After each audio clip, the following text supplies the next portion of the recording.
निधि पूछ रही है संदर्भ ग्रंथ में 1, 2, 8, 9 सेम क्वेश्चन के आंसर अलग है। अच्छा, हम देख लेंगे निधि। तो आज से हम लोग हिंदी साहित्य की जो है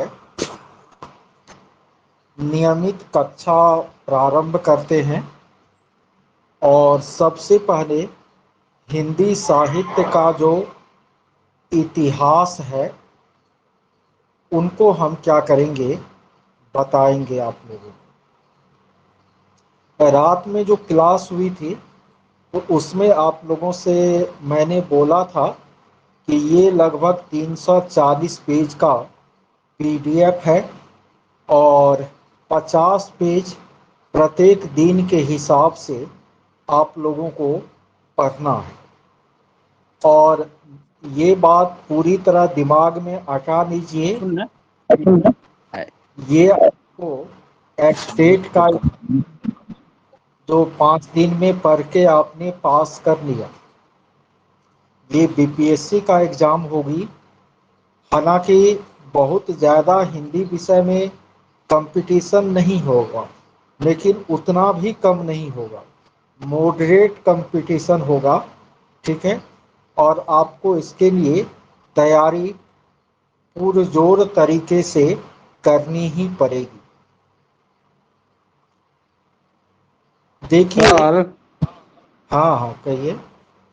सर प्रणाम सर। कह रहे हैं इस बुक को पढ़ रहे हैं तो इसमें हिंदी का जो लिखा हुआ है ना, हिंदी में डेट, वो समझ में नहीं आ रहा है सर। अच्छा अच्छा, तो अभी जस्ट हम आपको वो बताएंगे। ठीक है, दिक्कत नहीं होगी। एक 1, 2, 9 क्या है, कुछ आ ही नहीं रहा है सर समझ में।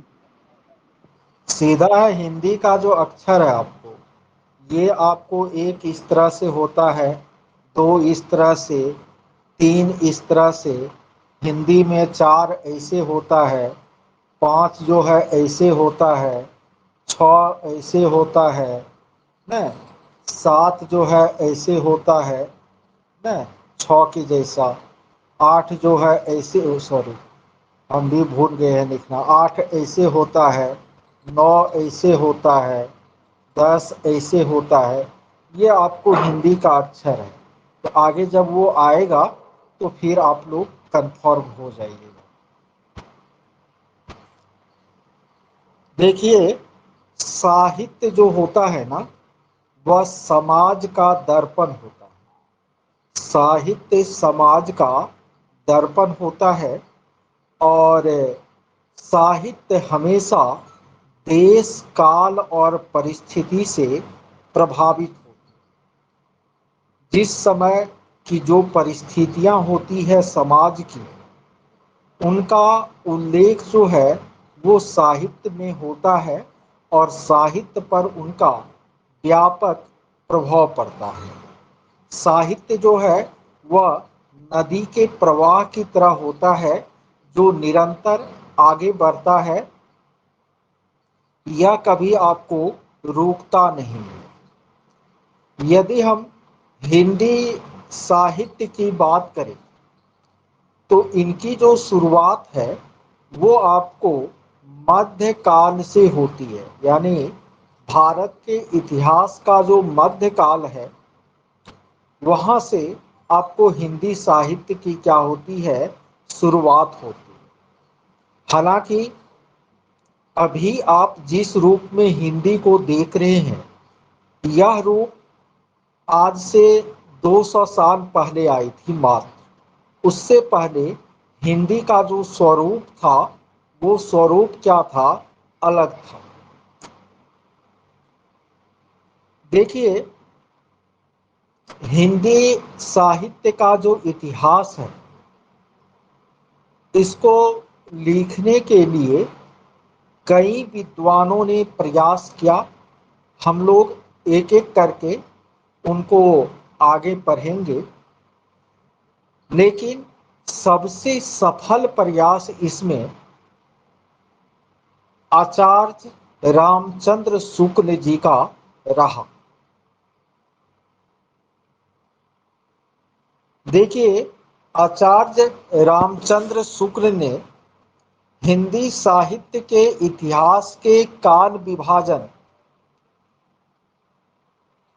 करने के क्रम में कहा है। क्या कहा है? इस वाक्य को आप लोगों को याद रखना पड़ेगा। शुक्ल जी कहते हैं, जबकि प्रत्येक देश का साहित्य वहाँ की जनता की चित्तवृत्ति का संचित प्रतिबिंब होता है।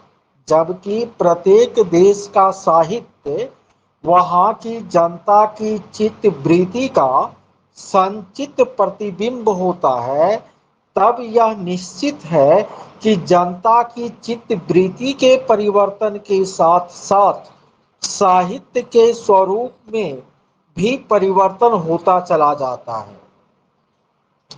आदि से अंत तक इन्हीं चित्तवृत्तियों की परंपरा को परखते हुए साहित्य परंपरा के साथ उनका सामंजस्य दिखाना ही साहित्य का इतिहास कहलाता है।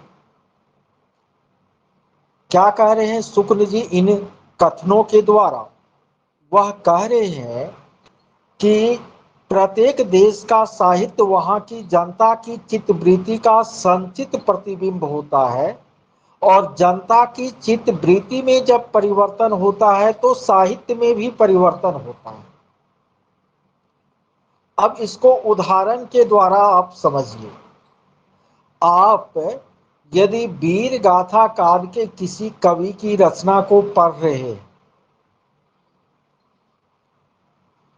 जैसे आप पृथ्वीराज रासो को ही पढ़ रहे हैं, तो उस काल की जो रचना है पृथ्वीराज रासो, तो उस काल के जनता की जो चित्तवृत्ति थी वह राजतंत्र को स्वीकार करती थी। अतः उस समय के जो साहित्य है उसमें राजतंत्र का महिमा मंडन है। देखिए, वर्तमान का जो आपको कवि हैं, चाहे वो दिनकर जी हो, उनकी ही आप रचनाएं पढ़ेंगे तो वर्तमान काल लोकतंत्र का है, जनता की चित्तवृत्ति में परिवर्तन हो चुका है। अतः साहित्य के स्वरूप में भी परिवर्तन हुआ और वो रचनाएं आपको जनतंत्र का महिमा मंडन कर रही है। सिंहासन खाली करो की जनता आती है, पढ़े होंगे आप लोग। तो कहने का मतलब है कि जनता की चित्तवृत्ति में जब परिवर्तन होता है तो साहित्य में भी परिवर्तन आपको स्पष्ट रूप से दिखता है। अब यहां पर ऑब्जेक्टिव क्वेश्चन आपको क्या बन सकता है? ऑब्जेक्टिव क्वेश्चन आपको बन सकता है कि किसी भाषा का साहित्य उस भाषा को बोलने वाले देश की जनता की चित्तवृत्ति का संचित प्रतिबिंब होता है, और जनता की चित्तवृत्ति में परिवर्तन के साथ साहित्य में भी परिवर्तन होता है। यह कथन किसका है? तो आपका उत्तर क्या हो जाएगा, बताइए? यह कथन आचार्य रामचंद्र शुक्ल का है। चलिए आगे बढ़ते हम लोग। देखिए, हिंदी साहित्य का इतिहास लिखने का पहला श्रेय फ्रेंच भाषा के विद्वान गारसा द तासी को जाता है। बहुत इंपॉर्टेंट है, क्वेश्चन पूछ सकता है कि हिंदी साहित्य का इतिहास लिखने का सर्वप्रथम प्रयास किसने किया, इसका श्रेय किसको जाता है? तो फ्रेंच भाषा के विद्वान गारसा द तासी को जाता है। उन्होंने फ्रेंच भाषा में ईश्वार दौला सित्रे त्युत्तर रहुई ए हिंदुस्तानी नामक ग्रंथ में अंग्रेजी वर्ण के क्रम के अनुसार हिंदी और उर्दू भाषा के अनेक कवियों का परिचय दिया है। तो एक ऑब्जेक्टिव क्वेश्चन यहां से बना। दूसरा कि हिंदी भाषा के साहित्य का इतिहास लिखने का पहला श्रेय किसको जाता है? तो गारसा द तासी को जाता है, और वे फ्रेंच भाषा के विद्वान थे, और उन्होंने ईश्वार द ला चित्रेत्युत्तर रहुई ए हिंदुस्तानी नामक ग्रंथ में अंग्रेजी वर्ण क्रम के अनुसार हिंदी और उर्दू भाषा के कवियों का परिचय दिया है। लेकिन गारसा द तासी जो है वह कान विभाजन और नामकरण पर ध्यान नहीं दी। हिंदी साहित्य के इतिहास लेखन की परंपरा का दूसरा महत्वपूर्ण ग्रंथ शिव सिंह सेंगर का शिव सिंह सरोज नाम का पुस्तक है, जिसमें उन्होंने 1000 भाषा कवियों के जीवन चरित्र और कविताओं का संकलन किया है। आपको एग्जाम में पूछ सकता है कि हिंदी भाषा के साहित्य के इतिहास लेखन की परंपरा का दूसरा महत्वपूर्ण ग्रंथ कौन है? तो आपका उत्तर होगा शिव सिंह सरोज। यह भी पूछ सकता है कि शिव सिंह सरोज किसकी रचना है? तो उत्तर होगा शिव सिंह सेंगर की रचना है। और शिव सिंह सरोज में आपको किसका वर्णन है? तो लगभग 1000 कवियों के नाम, उनके जीवन वृत्त और उनकी कविताओं का संकलन है। किस पुस्तक में? शिव सिंह सरोज। लेकिन गारसा द तासी हो या शिव सिंह सरोज हो, इन्होंने हिंदी साहित्य के कवियों और लेखकों का तो परिचय दिया, उनके कविताओं का तो संकलन किया, लेकिन काल विभाजन के संदर्भ में उन्होंने प्रयास नहीं किया। हिंदी साहित्य के इतिहास के काल विभाजन करने का पहला श्रेय जॉर्ज ग्रियर्सन को, यानी 2 क्वेश्चन देखिए, यहां पर कंफ्यूज नहीं होना है। हिंदी साहित्य का इतिहास लिखने का पहला श्रेय गारसा द तासी को है, और हिंदी साहित्य के इतिहास का काल विभाजन करने का पहला श्रेय किसको है? जॉर्ज ग्रियर्सन को। जॉर्ज ग्रियर्सन ने आपको, जर्मनी के थे आपको जॉर्ज ग्रियर्सन, और भारतीय भाषाओं का उन्होंने, भारतीय साहित्य का उन्होंने गंभीर अध्ययन किया था। जॉर्ज ग्रियर्सन ने हिंदी साहित्य के इतिहास को 11 भागों में बांटा। चारण काल 1300 से 1702 तक, 15वीं सदी का धार्मिक पुनर्जागरण, जायसी की प्रेम कविता, यहां नाम आप लोग पढ़ ही लेंगे। तथापि ग्रियर्सन का काल विभाजन जो है उतना तर्क संगत नहीं है, फिर भी काल विभाजन करने की ग्रियर्सन ने कोशिश जरूर किया। इनके बाद आप लोग हमारी बातों को सुन पा रहे हैं, समझ पा रहे हैं?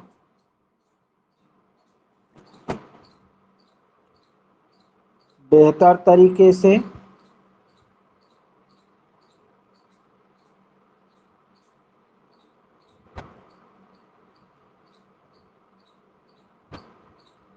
मैं यह जान रहा हूं कि डिग्री आप लोगों ने ले लिया है, लेकिन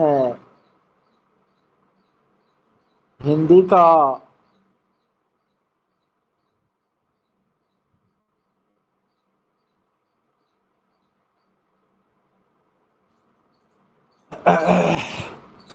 एक सेकेंड, 2 मिनट आप लोग रुक जाइए।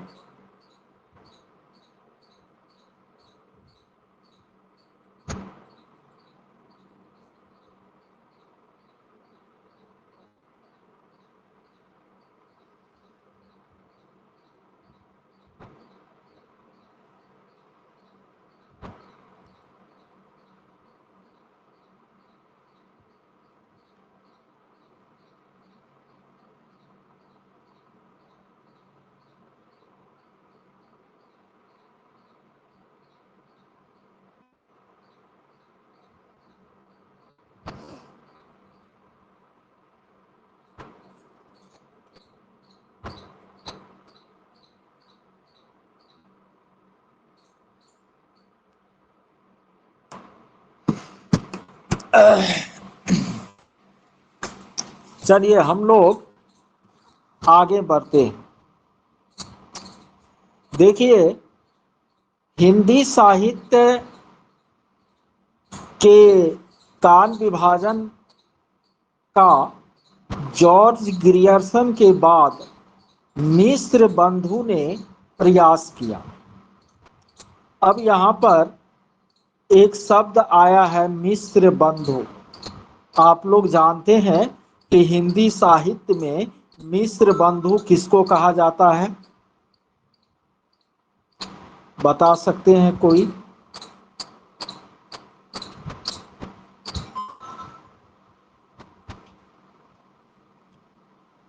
यस या नो लिखिए ना।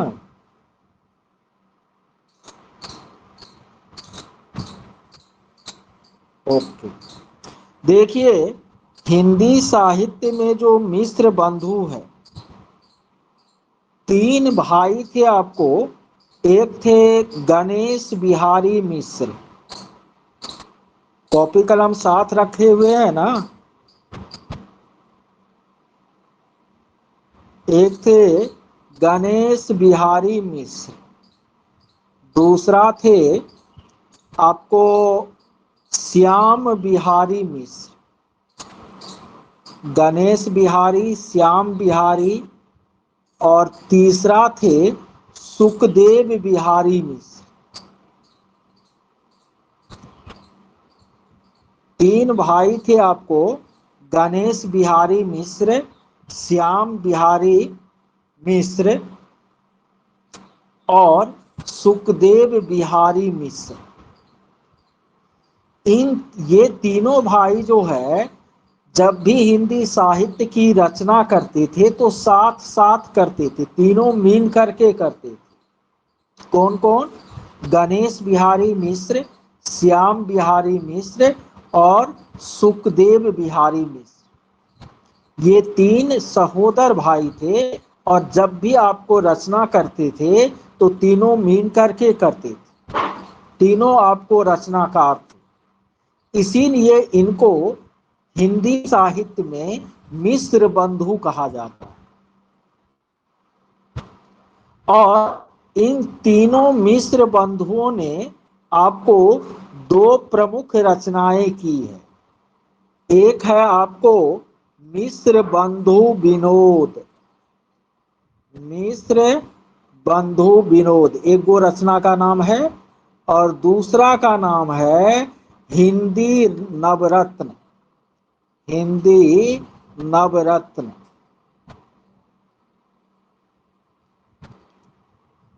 ठीक है, तो यहां पर 2 क्वेश्चन बन गए। क्या बन गया क्वेश्चन? कि हिंदी साहित्य के में मिस्र बंधु में कौन कौन शामिल है? तो आप लोग बता दीजिएगा कि गणेश बिहारी मिश्र, श्याम बिहारी मिश्र और सुखदेव बिहारी मिश्र। और मिस्र बंधु की प्रमुख रचना कौन कौन है? तो एक हो गया आपको मिस्र बंधु विनोद और दूसरा हो गया हिंदी नवरत्न, हिंदी नवरत्न। समझ गए? ओके, तो आपको मिस्र बंधु जो है ग्रियर्सन के बाद हिंदी साहित्य के कान विभाजन करने का प्रयास किया। उन्होंने हिंदी साहित्य के इतिहास के कालखंड को 5 भागों में बांटा। आरंभिक काल 600 से 1343 तक, उत्तर आरंभिक काल 1344 से 1444 तक, फिर माध्यमिक काल पूर्व माध्यमिक 1445 से 1560 तक, प्रौढ़ माध्यमिक 1561 से 1580 तक, अलंकृत काल 1681 से 1889 तक, परिवर्तन काल 1890 से 1925 तक और वर्तमान काल 1926 से अब तक। ये प्रयास किसका था? मिस्र बंधु का था। ये इसमें सब आपको याद नहीं रखना है, याद रखना है केवल शुक्ल वाला। मिस्र बंधु के बाद 1929 में आचार्य रामचंद्र शुक्ल ने सबसे पहले वैज्ञानिक तरीके से हिंदी साहित्य के इतिहास का काल विभाजन करने का काम किया। और रामचंद्र शुक्ल वाला जो ये विभाजन है, इसको इसमी सहित आपको याद रखना है। रामचंद्र शुक्ल जी ने आपको हिंदी साहित्य के इतिहास को 4 काल खंडों में बांटा। पहला आदिकाल, न पहला आदिकाल, जिसको वीर गाथा काल भी कहते हैं, 1050 से 1375। दूसरा पूर्व मध्यकाल, जिनको भक्ति काल भी कहते हैं, 1375 से 1700। तीसरा उत्तर मध्यकाल, जिनको रीति काल भी कहते हैं, 1700 से 1900 तक। और आधुनिक काल, जिनको गद्य काल भी कहते हैं, 1900 से अब तक। ये विभाजन किसका है? रामचंद्र शुक्ल का है, जो सबसे अधिक मान्य है। शुक्ल के बाद राम कुमार वर्मा, डॉक्टर राम कुमार वर्मा ने भी हिंदी साहित्य के इतिहास का काल विभाजन किया। तो उसने जो काल विभाजन किया, तो उसमें वह क्या किए, तो ये जो लास्ट वाला 3 गो काल है, भक्ति, रीति, आधुनिक, ये तो आपको किसके जैसा रखा उन्होंने? रामचंद्र शुक्ल के जैसा। केवल आदि काल में 2 गो काल वह घुसेर दिए, एक संधि काल और दूसरा चारण काल। 750 से 1000 संधि काल, 1000 से 1375 आपको चारण काल। इनके बाद श्याम सुंदर दास ने काल विभाजन किया। वो भी यही 4 गो युग बताया, थोड़ा समय सीमा में उन्होंने परिवर्तन कर दिया।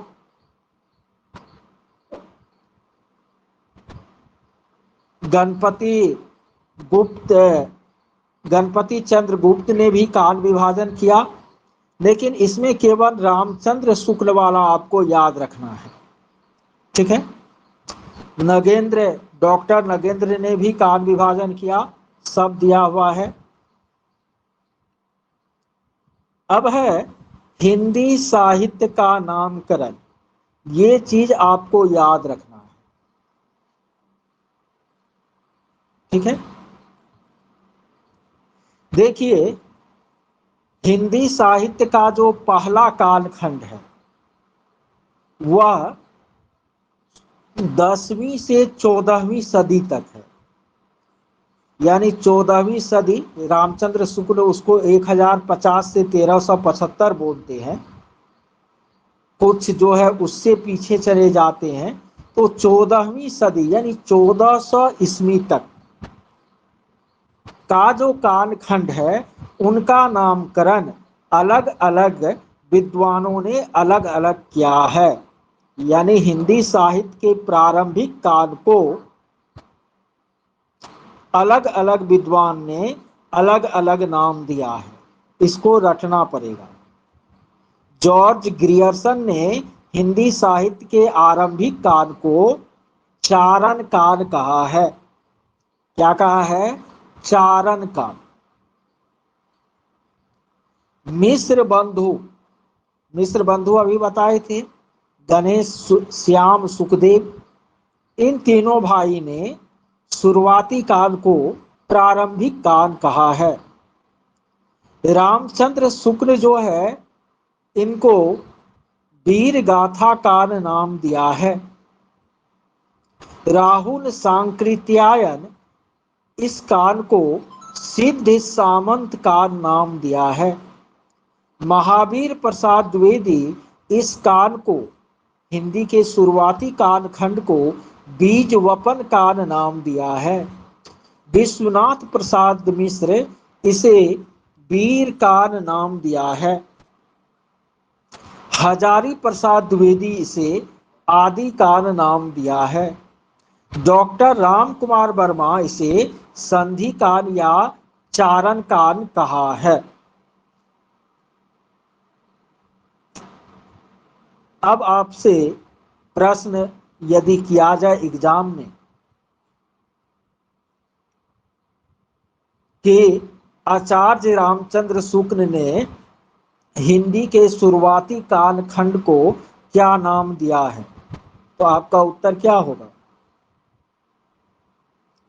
वीर गाथा कान। यदि आपको पूछ दे कि किस विद्वान ने हिंदी के आदि कान को सिद्ध सामंत कान की संज्ञा दी है,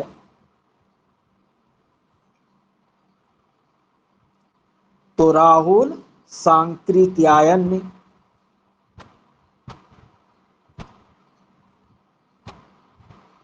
किस विद्वान ने हिंदी साहित्य के प्रारंभिक कान खंड को संधि कान और चारण कान में बांटा है? बिल्कुल डॉक्टर राम कुमार वर्मा हो जाएगा।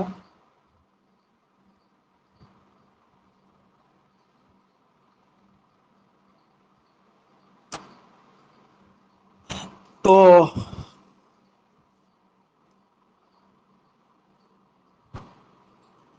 अब देखिए, आदि कान को अलग अलग नाम जो अलग अलग विद्वानों ने दिया है, इनका यहाँ पर विवरण जो है दिया गया है और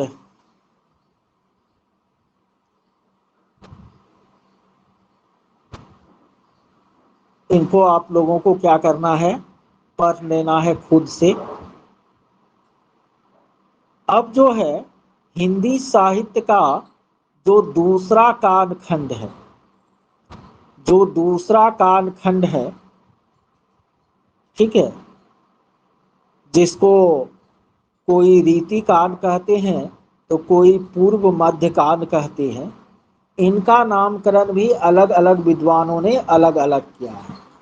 मिश्र बंधु इसको अलंकृत कान कहते हैं, रामचंद्र शुक्ल इसे रीति कान कहते हैं, रमाशंकर शुक्ल रसायन इसको कला कान कहते हैं, पंडित विश्वनाथ प्रसाद मिश्र इसको जो है श्रृंगार कान के नाम से जानते हैं। ठीक है,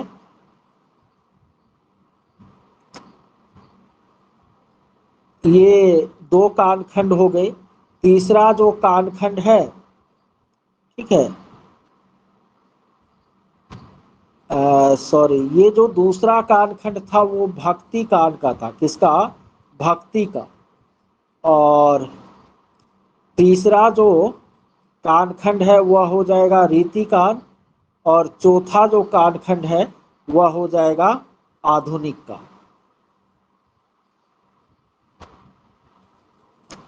इनको पढ़े थे आप लोग?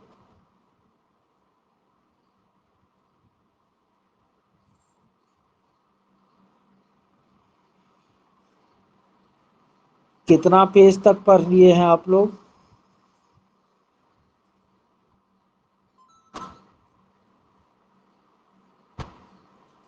सत्ताईस पेज तक पढ़े हैं। अब चलिए, अभी अब 35 मिनट लगातार बोले, अब फिर रात में एक बार बोलेंगे 35 मिनट, ठीक है, और उसमें जो है आदि काल को खत्म करेंगे।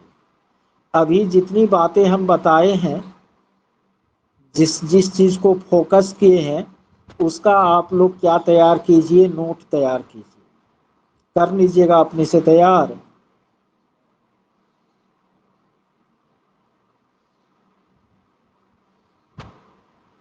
ओके, नोट तैयार करके सब आदमी ग्रुप में फोटो खींच के भेजिए। अब जो है, यदि आप लोग मेरे संपर्क में आ गए हैं तो चाहे हमको जितना मेहनत करना पड़े और आपको भी करना पड़ेगा, लेकिन हर हाल में आप लोगों को हिंदी का माध्यमिक और उच्च माध्यमिक टीचर बनना है तो बनना है।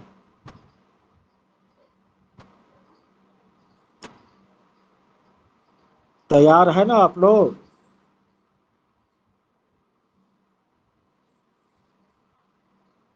और थोड़ा सा भी नहीं घबराना है।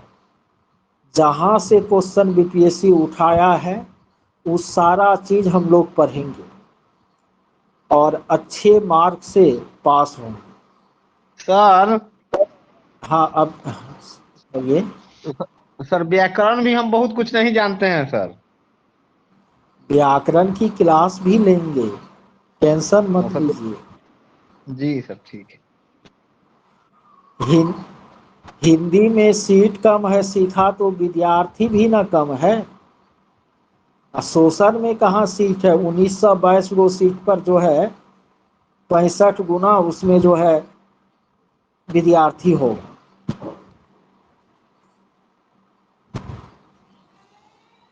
हिंदी में सीट कम है तो विद्यार्थी भी तो कम है। सब उसमें 11 12 ही नहीं न चले जाएंगे।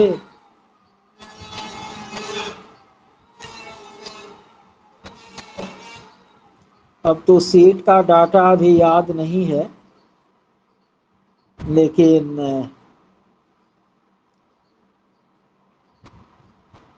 वो डाटा आप लोगों को हम बता देंगे, ठीक है। चलिए, अब 8 बजे से जो है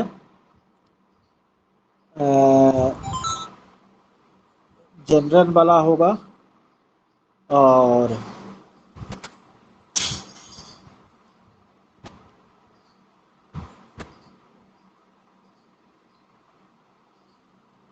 फिर 9 बजे से या हिंदी होगा। ठीक।